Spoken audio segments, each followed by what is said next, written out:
Hi, I'm Doug with the Bob Ross Company. I'm here to show you today a painting project from the Bob Ross for Kids booklet, which you'll find in each Bob Ross for Kids set. It's on page 24 of the booklet, and it's called Surfing at Sunset. You'll notice that in the little orange box up here at the top, it has all the colors you'll need from the Bob Ross for Kids kit, as well as all the brushes and canvas and everything else that's in the set. So I'll give you a few minutes to get your workstation set up, and when I come back, I'll show you how my workstation is set up, and maybe you can do something just like that. So I look forward to painting this one with you today. Take a few minutes, get set up, and when I come back, we'll paint together. See you soon. All right, now that we're set up and ready to go, we'll be painting Surfing at Sunset from the Bob Ross for Kids painting book, and you'll find that on page 24 in the kit.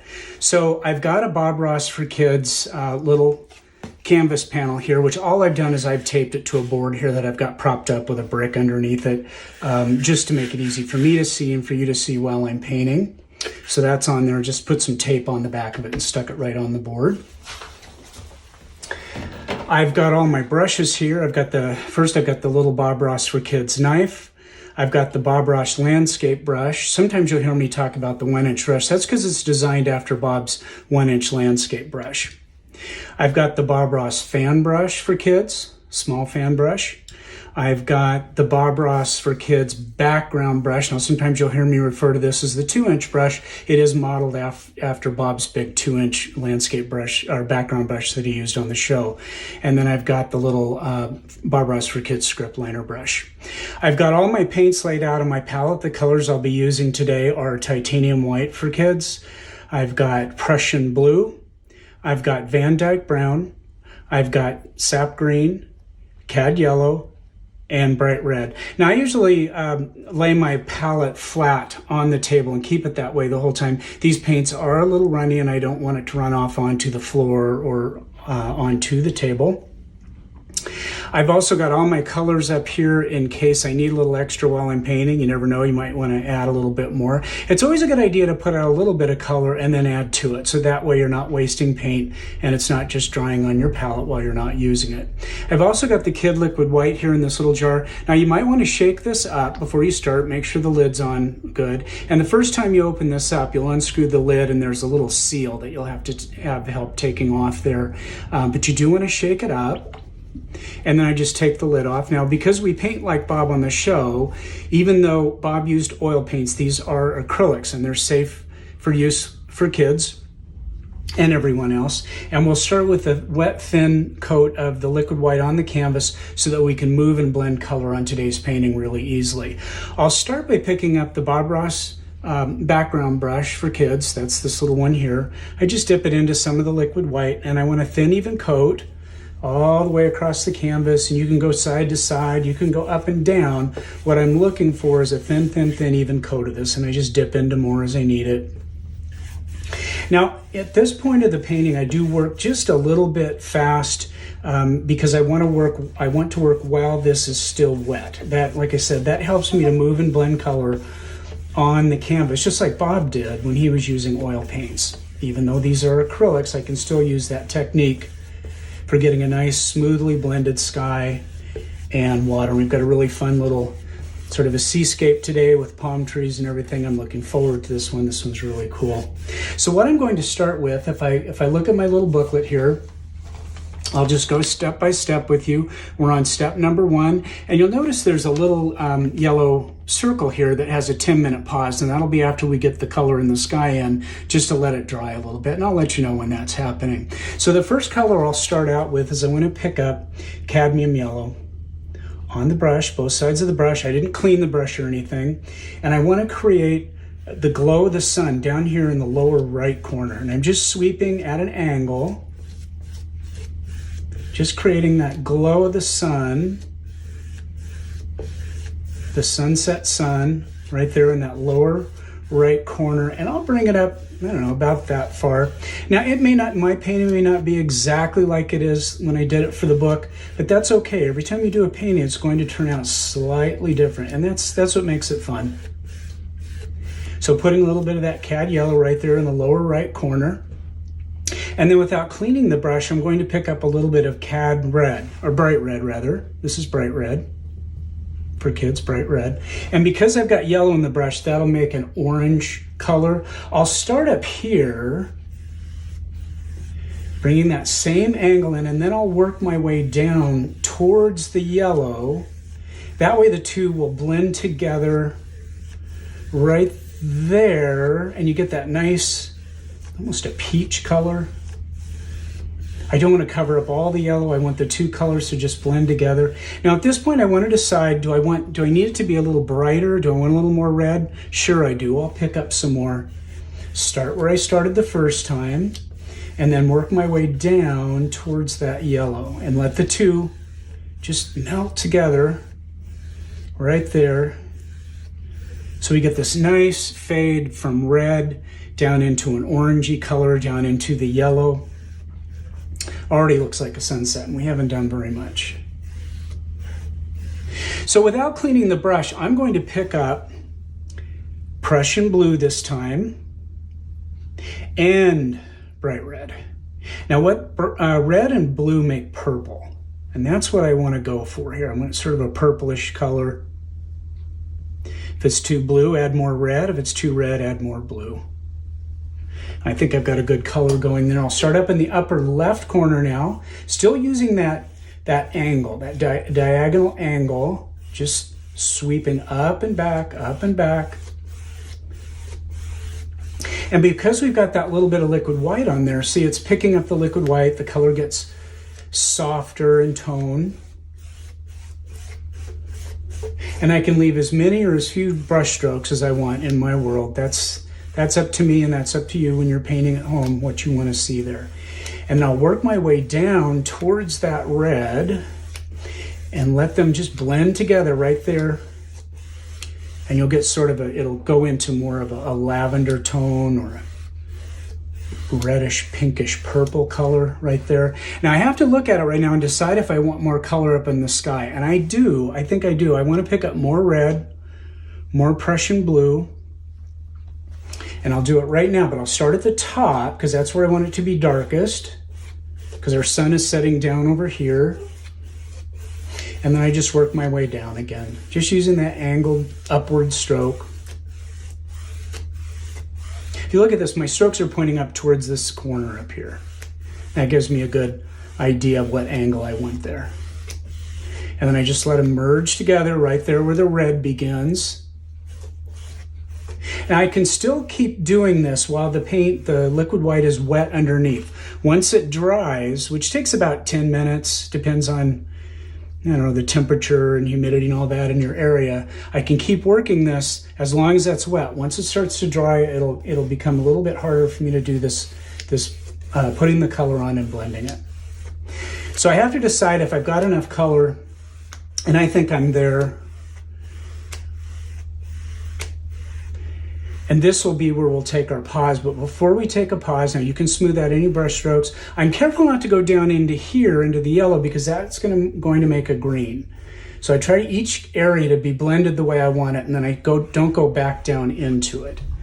So before we take our little 10-minute break, I'm going to clean out the background for kids background brush. Just swirl it in some water. I've also got a stack of paper towels here that I use for cleaning off my brushes and drying them off.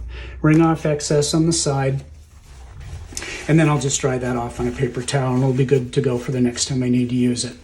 So take a few minutes and let that dry. And if you do want something to do while you're waiting, there are the little puzzles and games in the back of the book. Crossword puzzles, all sorts of fun games back in the back that will test your knowledge on Bob Ross stuff. It's a lot of fun to do that. So take about 10 minutes. We'll let that dry, and then I'll see you back here and we'll paint some more. See you soon. Okay, now that our background is dry, and I can just touch it in a few places to see that, that took about 10 minutes. I'm going to pick up the Bob Ross landscape brush for kids, and I want to make a color for the water down here at the bottom. So I'll pick up Prussian blue and sap green, just let them mix together on the brush. That'll make a blue-green, which is a nice tropical ocean color. And then I want to figure out where the horizon is. And when I say horizon, I just mean where the sky ends and the water begins. And it's somewhere down about here. And I just pull the brush across, try to get it as straight as I can. Like that.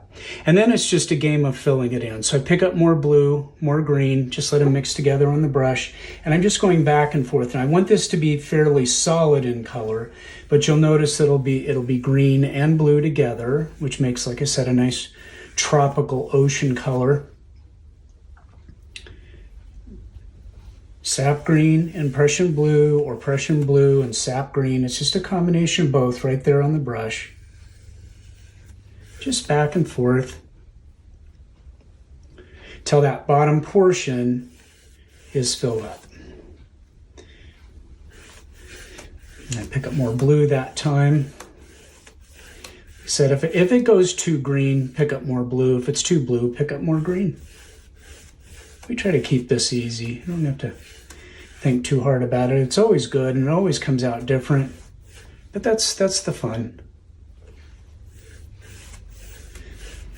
I want this bottom to be a little darker down there. I'll pick up a little more blue on the brush. Try to bring it all the way down to the bottom of the canvas like so.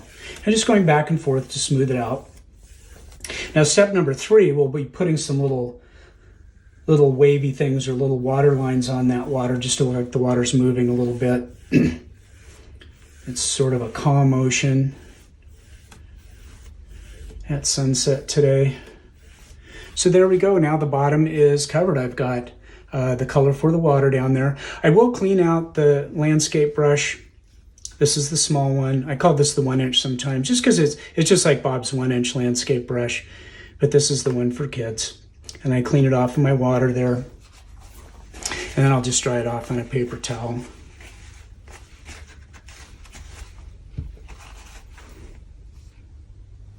So I want to make some little hints or little wave things, or where you can see the water kind of sloshing around back there along the horizon and then lower down. We've got a little piece of land that sticks out here that's got our really fun palm trees on it. I can't wait for those.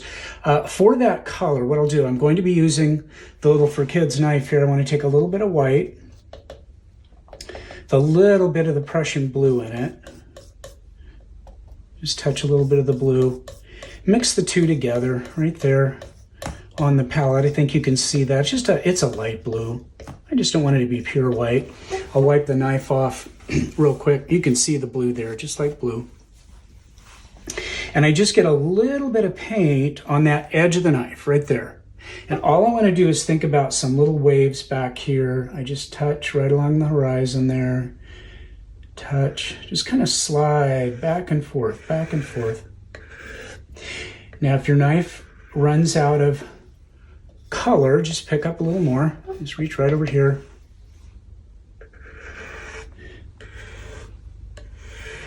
I don't need a lot of these. I just need some, just to get the idea that that water's moving back there a little bit.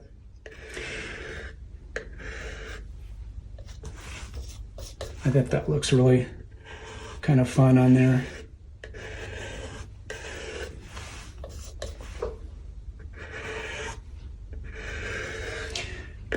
Now this mostly gets covered by land over here, but I do want some of those lines to extend underneath the land so it looks like the water's behind there. And that's really all I need there for that step number 3. I will rinse off my knife. I just don't want the paint to dry on there. And just set it aside.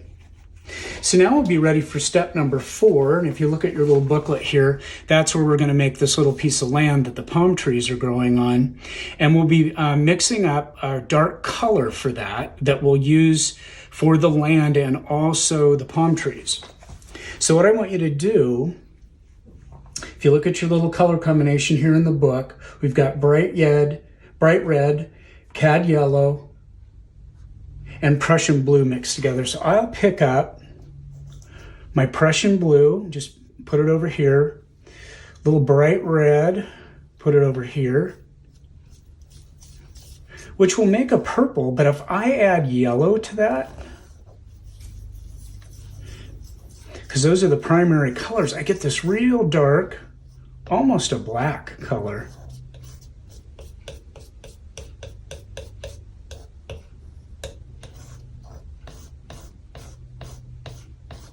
So I just mix that up.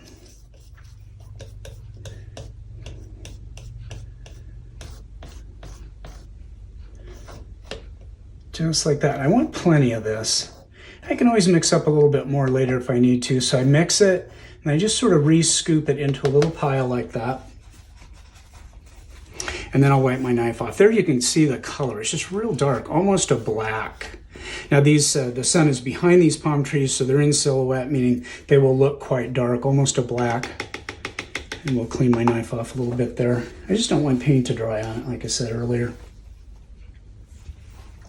And I'll be ready to put this little piece of land in. It is a little easier if this is a little bit dry here. Mine's getting dry enough. I just touch it to see, and it seems to be fairly dry.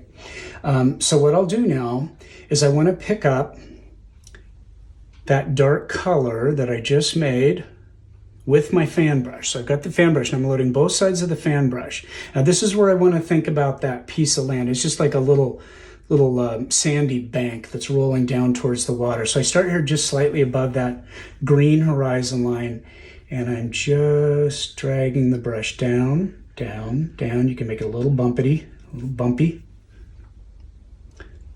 I'll pick up a little bit more of that dark and just fill this in down below. And just that easy, we've got a sandbank. Now later I will highlight this sandbank so it looks a little bit more like sand, or a little bit of light is hitting that. But most of the light's behind this, so it's not going to be real bright. And now I've got a nice place for my palm trees to grow. So in order to do, that was step number 4. This is now step number 5. I'll be using that same dark color to make the palm tree trunks. I've got 2 here. One's a little bit shorter than the other. I'll pick up my fan brush again. I'm picking up that dark color that I made out of the Prussian blue, the bright red, and the cad yellow. Now I'm holding the brush like this. So I've got the skinny part of the brush is pointing up towards the top of the canvas, not like this, but like this. And I want to think about where's my shortest tree, and I'll start with that one. And palm tree trunks can be a little bit curved. They get blown around in the wind. I need to think about where it's coming. It's about here, just sort of where the hill's kind of rolling down. And all I do is down, and as I push down towards the bottom of the canvas or towards that land, I push on the brush a little bit harder, and that makes the trunk get fatter at the bottom like it would. If it runs out of paint, I just pick up a little more on the brush and put a little more down there on the bottom where that tree meets the land. And then I need to do the next palm tree trunk. Now that one's taller and it's a little straighter. They come fairly close here at the bottom, but I'm using that same technique of just pulling down with the skinny of the brush. And then as I get towards the bottom, I put a little more pressure on that brush to get the trunk wider or fatter. If you run out of paint at the bottom, just pick up a little bit more. And then I just brush this way to set that trunk down in to that land a little bit better. So there I've got 2 big palm tree trunks, just like that. That was step number 5. So now we're ready for step number 6, and that's actually putting the branches or palm fronds, you can call them, onto these palm trees. I'll start with the shortest one first. And I want to make sure I have enough of my dark color. If I don't, I can mix up a little bit of that again. I'll pick up the rest of my blue here. And I'll pick up some yellow again. And a little bit of that bright red. Just mix those together. Lay that brush down for a minute. And just scoop those up, swirl them around together. It'll make more of that dark color.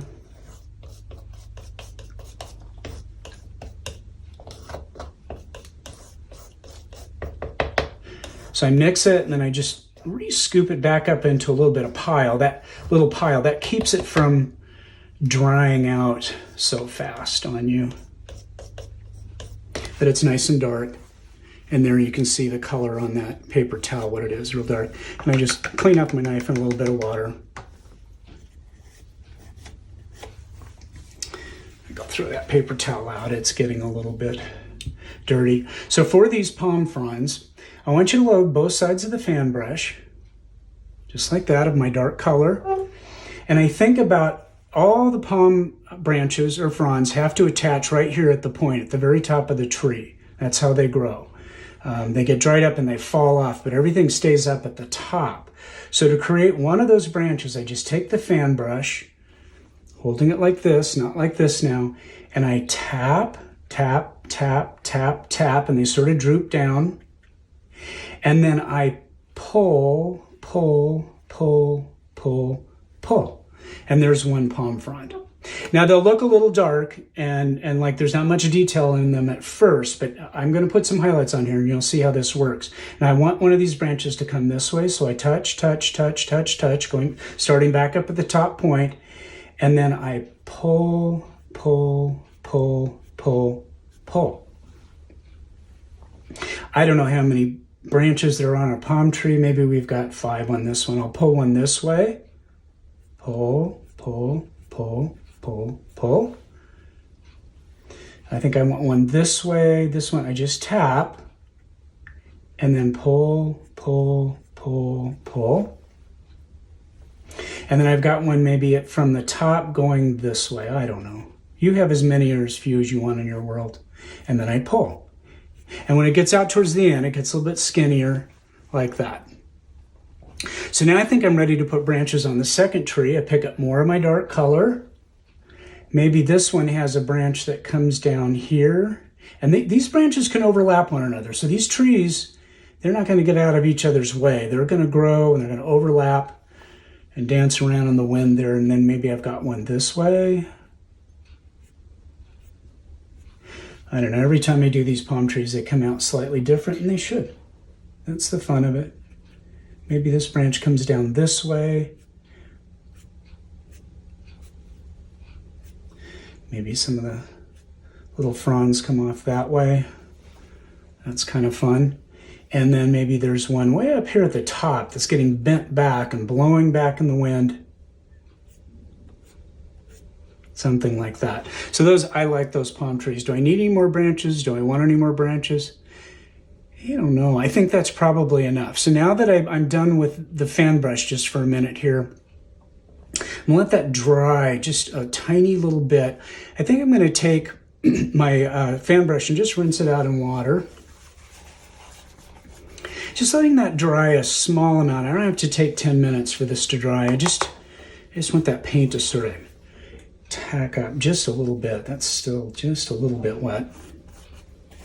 And then we'll put a highlight on these palm fronds, palm branches. You know, it is nighttime, or it's going to be night. The sun's going down, and most of the light is behind these. So they're, like I said earlier, they're in silhouettes. They don't get a lot of light on them, but it's nice to put a little bit of highlight on these, just so that you can see those individual branches a little bit better, the palm fronds. So now that is getting a little bit drier, I'll go into a little bit of white and that dark color. Maybe even the tiniest little touch of green in that to make a gray. So that was white, a little bit of my original dark color that I put them in with, and then a tiny little touch of green on the brush, just a little bit, doesn't take much. It's more of a gray color. And I think about where maybe there's a little bit of light striking these. And I use that same technique of just pulling down. And I don't cover the whole thing up. I just want a little bit of light on there. Just to separate these and give them just a hint of light on there. See how that now we can see those individual fronds a little bit better. We can see how many we have.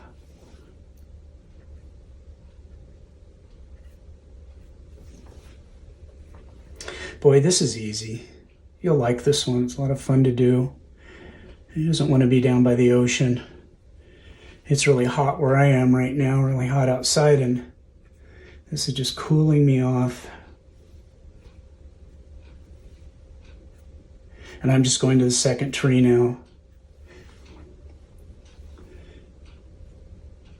But this goes pretty fast. There's not a lot on these trees. Doesn't take much.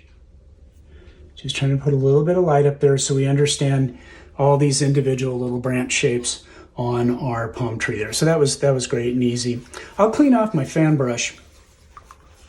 And I want to get into a little bit of detail work down here on the land that our palm trees are growing on. I'll just dry that off and set it aside. I can pick up my script liner brush now, and I want to put some little, some weeds growing here at the base of the palm trees just for a little bit of extra detail.